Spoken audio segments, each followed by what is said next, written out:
کھانا نہیں کھایا، چلے سے پوچھو یعنی چاہے تھوڑا سا دے۔ اس عورت نے پڑوسن نے کہا کہ تمہارے کھانے کے لیے قابل نہیں، اور وہ مجبور تھی۔ اب اس عورت نے جو بیمار تھی ساتھ پڑوس میں، اس نے سارا جو بھی تھا نا اس کا اوپر غبار سارا نکال دیا غصہ، کیونکہ یہ غریب تھی، بندہ اس کا فوت ہو گیا، 3-4 اس کے بچے تھے، لیکن ساتھ والی پڑوسن جو بیمار ہوئی تھی یہ عموماً جو ہے کھانا اس کو دیتی، اس کے بچے کھاتے، ان کا گزارا ہوگا۔ بات سمجھ آ رہی ہے نا؟ اب وہ جو عورت ہے اس نے جو ہے وہ جو نیکی کی ایک میں نکالوں، ہم روزانہ آپ کو دیتے ہیں، صبح دیتے ہیں، شام دیتے ہیں، تمہارے بچے ہمارے کھانے سے پڑھنے بنا سارا محنت تیرا دے کر خلاص کر۔ اس عورت کو معلوم ہوا، انہوں نے بتایا بہن بات یہ تمہارا کھانا تمہاری طرف سے 3 دن ہو چکے، ہماری طرف کوئی کھانا نہیں آیا، 3 دن سے میرے بچے جو ہے فاقے سے فاقہ چل رہے، فلاں جنگل میں بڑا گدھا پڑا ہوا تھا، اس کا گوشت لے کر آئی، میں کھا سکتی ہوں تم نہیں کھا سکتی۔ جو اس کا بندہ تھا اس نے کہا بہت افسوس میرے پڑوس میں یہ حال ہے، ہمارے دانے مانے پر پڑ رہا تھا، وہ جو پیسے ہیں سارے کے سارے اس کے اوپر خرچ سارے کے اوپر خرچ کیے۔ تو مقصد عرض کرنے کے لیے کہ جو ہے نا پڑوسی کتنے قسم کے پڑوسی، سنو ایک پڑوسی ہے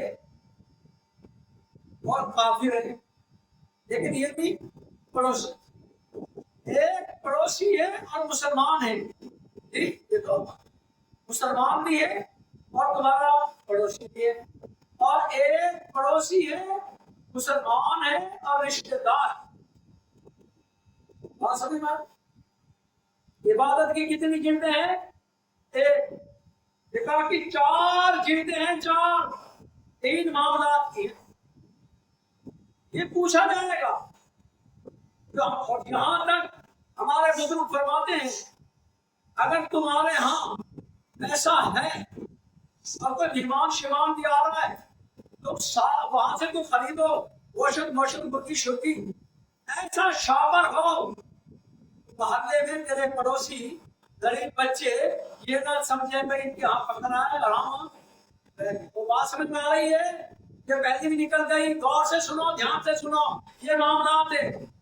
اور پھر آگے سنو، اگر کوئی شاپر میں ہے تمہارا کوئی پھل وغیرہ وہ بھی ایسے کپڑے میں ہو تو یتیم مسکین بچوں کی نظر نہ پڑے اس کی۔ آقا صلی اللہ علیہ وسلم کا فرمان یتیم جو بچہ ہے اس کے سر کے اوپر ہاتھ رکھا، شفقت اور پیار اور محبت سے جتنے بھی بال آئے نے اس کے سر کے تو سارے کے سارے ہمارے گناہ۔ مولانا اشرف علی صاحب تھانوی رحمہ اللہ فرمایا یتیم جو بچہ ہے اس کو بٹھاؤ، اور جس کے والدین حیات ہیں اس کو بٹھاؤ، دونوں بچوں کو ایک پلیٹ میں بٹھاؤ، تو ایسی کھانے والی چیز ڈالو رکھو اس میں، جس کا باپ حیات ہے وہ صفایا کر جائے گا، جو یتیم بچہ ہے اس کا دل مر چکا، ہم تو معافی نہیں دیتے، دلیں مار کہیں سے، کیا خیال ہے؟ ایسے ہی ہے نا، یتیم بچہ اس کا بھی خیال کرنا ہے، اور پڑوسی جو ہے پڑوسی سیدنا امام اعظم ابو حنیفہ رحمہ اللہ اس کے مخالف تھے، انہوں نے یہ ڈرامہ رچایا، صاحب جو ہے جب مسجد سے باہر نکل کے گھر کی طرف پڑوس میں عورت تھی اس کو ورگلایا، تم اسے وصیت لکھنے کے لیے اندر بلا لینا۔ امام صاحب جو ہے جا رہے ہیں، عورت کھڑی تھی دروازے، عرض کی حضرت میرا میاں کا وصال ہونے والا ہے، ان قریب ہے، نظر کی حالت میں ہے، وصیت لکھنی ہے، یہ حکم ہے، اگر آپ سے کوئی کہے वसीयत लिखे। इमाम साहब अंदर दाखिल हुए, दरवाजा बंद कर दिया। वो जालिम लोग अब उसको लेकर औरत पर उसको इमाम साहब को पहुंचे अदालत। अब वहां पर उन्होंने सुबह फैसला सुनाया कि चलो बंद करो जेल में बंद कर। इमाम साहब हुजूर की हालत में, इमाम साहब रहमतुल्लाह इशा की नमाज से सुबह फजर की नमाज 40 साल तक पढ़ी। 40 साल इमाम साहब ने ये बात दी। औरत ने कहा मैं बहुत बड़ा जुर्म कर बैठी, मैं बहुत बड़ा जुर्म कर बैठी, इतना नेकोकार बंदा और जिना का इल्जाम लगा दिया। कैसे लालच में ये तो हमारा नेकोकार पड़ोसी है। उन्होंने माफी मांगी।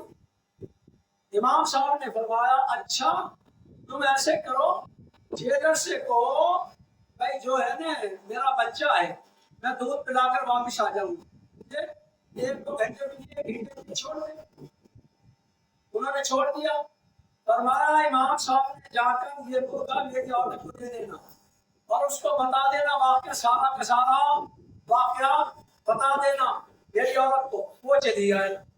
अब वो जालिम लोग इस इंतजार में थे भाई हम जो है किसी इमाम साहब रहमतुल्लाह के ऊपर इल्जाम लग गया, सारी जिंदगी निकले। इमाम साहब रहमतुल्लाह 4 इमाम है, ये अजमी इमाम है मसलक अहले सुन्नत वल जमात का, और अल्हम्दुलिल्लाह जितने इमाम इसके शागिर्द हैं। इमाम साहब जिस वक्त सुबह का वक्त हुआ, काजी की अदालत कायम हुई, भाई आए वो जालिम लोग।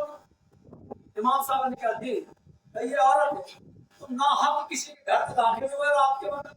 और मैं क्यों किस औरत के यहाँ, ये तो मेरी बीवी है। ये कैसे?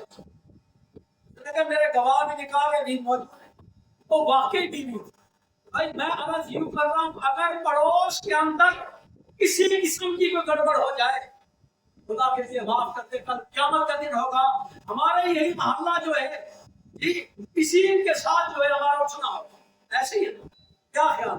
जिसके साथ हमारा ताल्लुक है, उठना बैठना है, उसी के साथ हमारा अशर होगा और उसी के साथ हमारा उठना होगा। आखिरी जो दूसरी बात है ना, ये सफर का महीना है, क्या है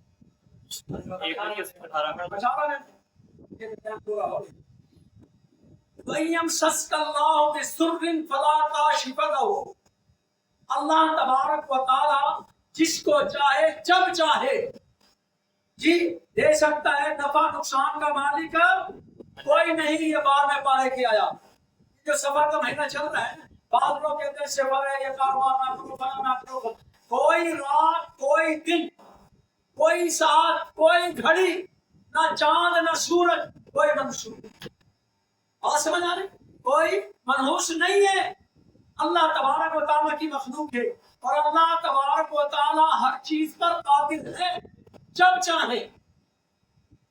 अम्मा आयशा सिद्दीक़ा रज़ियल्लाहु तआला अन्हा ने पूछा आप सल्लल्लाहु अलैहि वसल्लम आप भी रहमत, हाँ अल्लाह तबारक व तआला की रहमत हमारे मेरे साथ शामिल हाल होगी तो शिफात का मौका मिले। बात समझ में आ रही है? हाँ हर वक्त, हर आन, हर घड़ी हम अल्लाह तबारक व तआला के मोहताज है। बात समझ में आ रही है?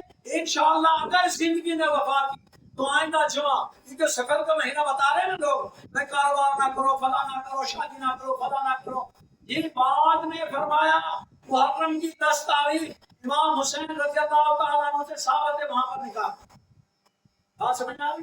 कोई मुहर्रम का महीना हो, ये हो, भाई जितने भी है अल्लाह तबारक व तआला के बनाए हुए, इसके अंदर जो है ना मसावत कहते हैं फला करो। हमारे मोहल्ले से सफर का मेरे ख्याल महीना था, वो कहते सैर करने आखिरी बुध मेरे घर सैर करते हैं।